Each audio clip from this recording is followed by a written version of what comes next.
Hey there guys, this is War Machine 395 and I'm still having trouble trying to figure out how this is 2016.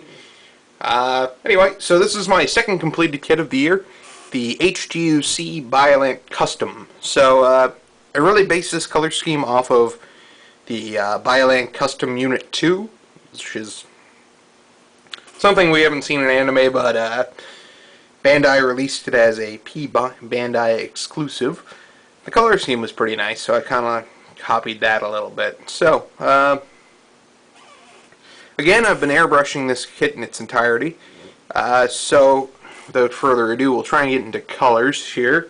First off, that encompasses most of the body, is white-gray. So, it really doesn't show up much in terms of gray, but it is kind of a nice little off-white.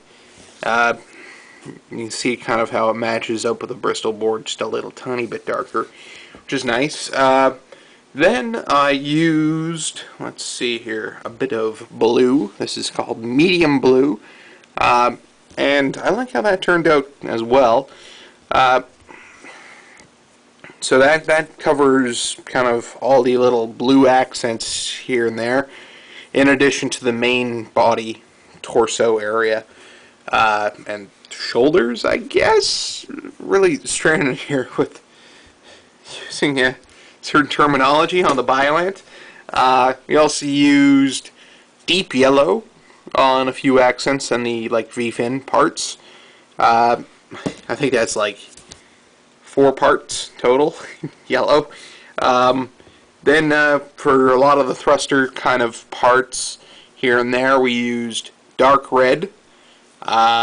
Also, just clarifying, by Vallejo, and a pastel green.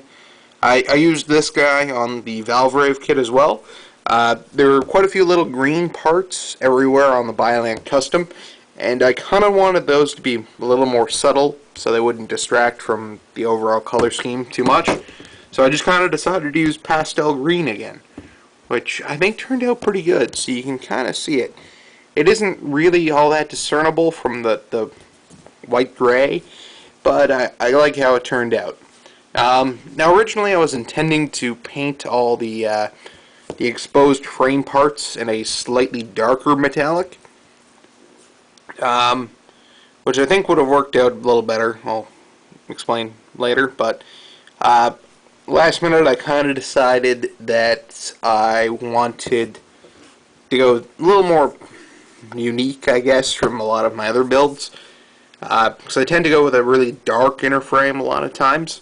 So I decided on Vallejo Steel from their Model Air line, which wasn't bad. I think so you can see the claws and most of the forearm, really, and any of the inner frame parts. You don't see a lot of them, so it's pretty much okay. Excuse me. Then the last real color I used was just to change up the metallics. I was hoping it would be a little brighter, but wasn't really. So I used Vallejo's acrylic metal color. So chrome, not really showing up all that well though. It is a little bit lighter on camera, I think. You can see the little hydraulics here, and all the thruster bells you'll see later and stuff are done in chrome. So, and I covered the chrome with a gloss varnish as well, also from Vallejo's water-based line from that. It's all water-based, just to clarify. It's just certain labels are a little odd on Vallejo stuff. Again, feel free to correct me on that pronunciation of Vallejo. I'm really not sure how to say it. Anyway, so this is the kit overall. I'm really pleased with how it turned out.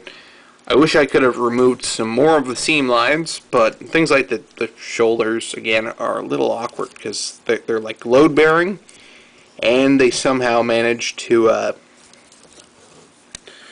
have 2 layers of parts, kind of like a nesting doll. Anyway, that's it for the Biollante Custom. If you're interested in seeing more photos, you can find them in the description below, or link to them, that is. That'll probably be linked to my blog, possibly a link to my Facebook page and Google Plus page as well. And if you guys are interested in checking out a cool mecha forum, Gundam Eclipse as well, as usual. So you'll find all that down in the description below. Alright, thank you very much for watching, guys, and I'll see you at the next video.